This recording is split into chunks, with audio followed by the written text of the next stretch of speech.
Hi guys, almusal naman tayo ulit. Nalaglag yung kain. Ulam ko ngayon ay manok na adobo at saka adobong kangkong. Diba? Pakpak at saka ganito, hita, paa, yung mga ganyan ang paborito ko sa part ng manok. Kayo, anong mga gusto niyo sa part ng manok? Ako, gusto ko yan yung pakpak, saka yung mga, gusto ko yung may mga buto-buto, yun sa ribs, yun, yung gusto. May CD na ito. Mayroon akong kaagaw dito.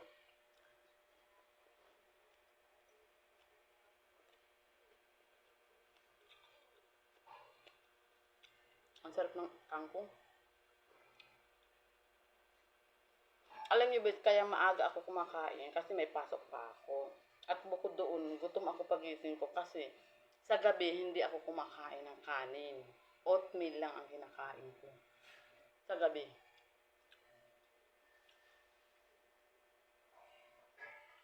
Pagkadating ko galing sa trabaho, pinapakain ko lang yung mga alaga ko lang na aso ng kanin. Pero yung ako, oatmeal lang.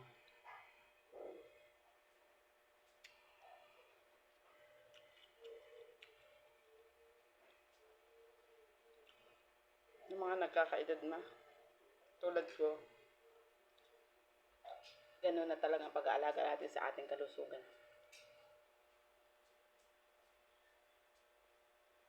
Meron ako mga kakilala, mga kaibigan din.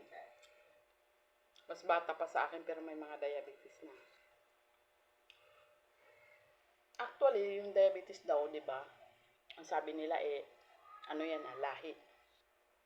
Wala naman sa lahi namin yung ganun. Kaya lang, hindi rin natin maiwasan. Mas maganda pa rin yung mag-ingat tayo sa kalusugan natin.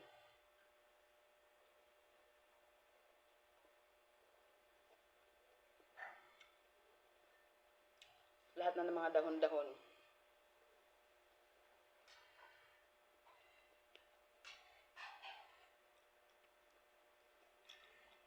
Basta alam mo nakakatulong sa kalusugan mo, kainin mo na.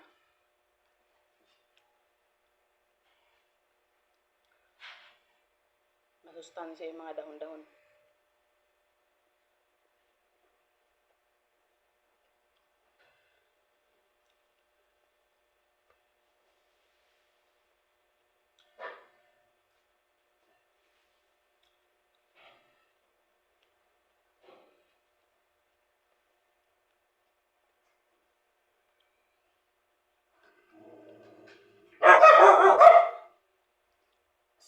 Uy, nag-iingay yung mga alaga ko.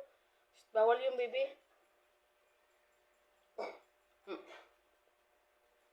Pag may narinig kasi silang nag-aaway na pusa, ayun. Hachiko, no.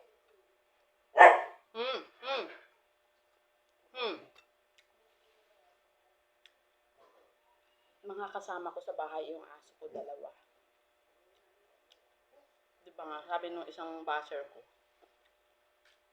sabi, mahalin ko na lang daw mga aso ko. Hindi na daw ako makakahanap ng lalaki. Actually, hindi naman ako naghahanap, ano kasi ni swerte. Noong naghahanap ng lalaki, nabubuhay ako na walang lalaki. Pero, yung nandyan sa mga vlog ko, siyempre, vlogger nga caption lang yun. Masyado namang dinibdib nung basher ko na yung pinersonal na niya. Hindi na daw makakahanap. Di wag. Diyos ko, hindi naman ako naghahanap. Caption lang para po tayo ay makakuha ng viewers. Grabe sila.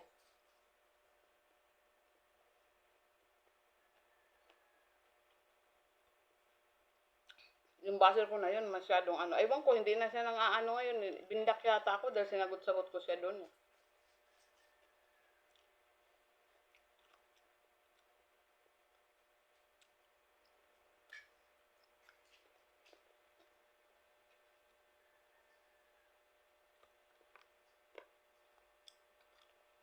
Ayun, may katabi ako.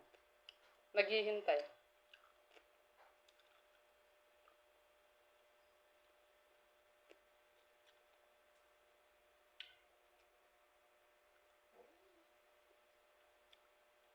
Totoo naman, mahal na mahal ko yung mga alaga ko.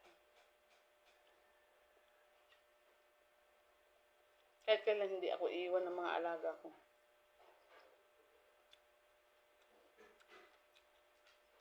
Pero ang tao iiwan ka niyan.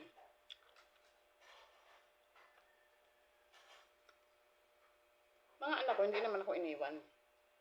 Normal lang yun kasi may mga asawa na sila.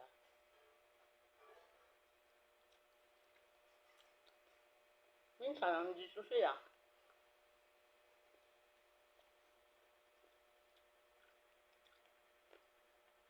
Dati dito naman magkakasama kami ng anak ko. Kaya lang wala kasi magbabantay ng mga anak niya. Lahat sila nasa trabaho. No choice sila kundi umakyat doon sa Antipolo para yung biyanan niya kasi nagbabantay ng mga bata.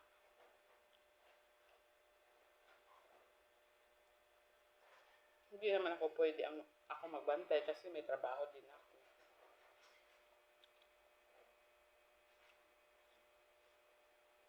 Kaya, naiwan nila ako.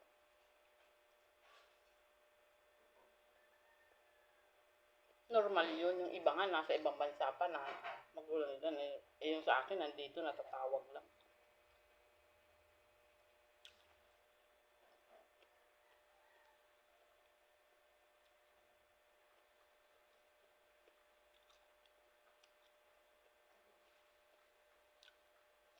Hi, Ricky.